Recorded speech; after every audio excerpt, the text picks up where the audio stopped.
You just don't see corn often down in SoCal. It's very foreign to the people who live there.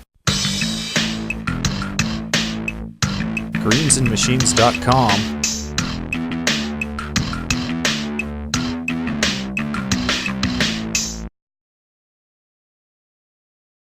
Back in the summer of 2012, when I was at home in between the years of college, I was kind of having a hard time finding a job, and due to the time constraint being few part-time jobs in that area, there wasn't really much to do. So my life really devolved into me just being at home and playing video games. But that summer, something changed for the better. My mom had taken my brother and I over to the Walmart of all places, and we were messing around looking through the garden section. I saw some sweetcorn seeds for sale and I thought, hey, this would be pretty fun to try growing my own food. So we get home, I bought the seeds, of course, started them in some cups on my windowsill, and they germinated. Yeah, they definitely germinated, like nearly all the seeds germinated. It was great seeing that I could get seeds to do what they're supposed to do, which is grow. And that's really like the birth of like a real outdoor activity in my life. So I had all these corn plants germinated, but I had not really put much thought into this any further. I was under the impression that I would be able to plant them in the ground in my backyard. But my parents then came and told me, no, you're not planting them in the ground. So I had to improvise. I ended up finding a container in the backyard in which I could put the corn in. It was a giant plastic tub. I filled it with dirt, and then into the container the corn plants went. There were 10 of them in total, and they were very, very closely spaced. I had never grown corn before, so I had no idea how big each plant was going to actually grow. So I had all the corn transplanted in. This is like right at the beginning of July, end of June.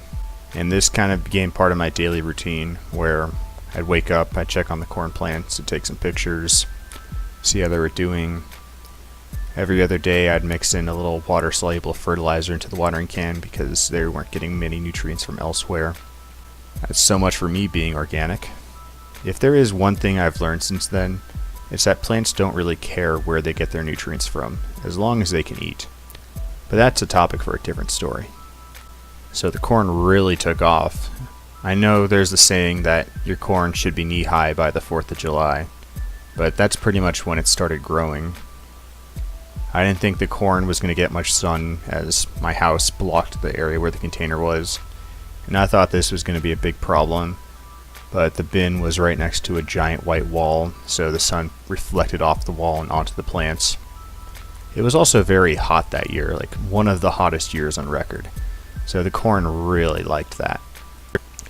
Sometimes I'd catch a neighbor driving by looking over while I was watering my plants and wondering, what on earth is that guy growing?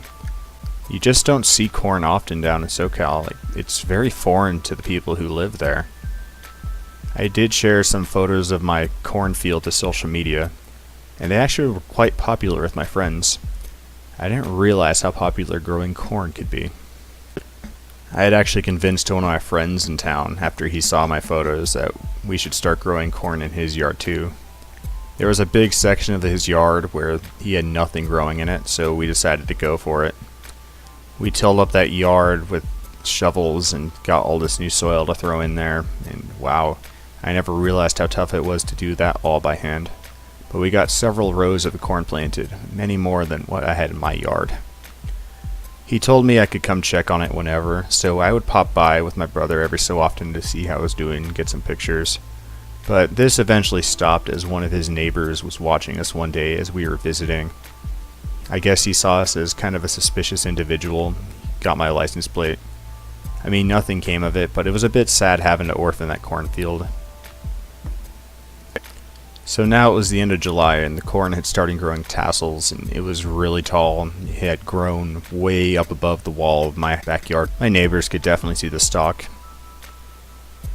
The ears were starting to form, and since I had a very few amount of plants, I had to make sure the cobs formed and grew.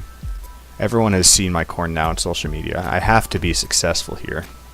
After patiently or impatiently waiting for about 3 weeks, I was able to start harvesting the ears of corn. And at this point I thought, wow, I finally grew something on my own. This is awesome. So from those 10 plants, I ended up getting 9 ears. And this is when I learned that it's not a good idea to grow corn with a very little space. All of that work for such little result.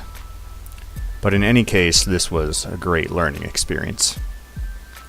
The summer had come to an end. The plants were dead and dying off after I'd pulled off all the ears.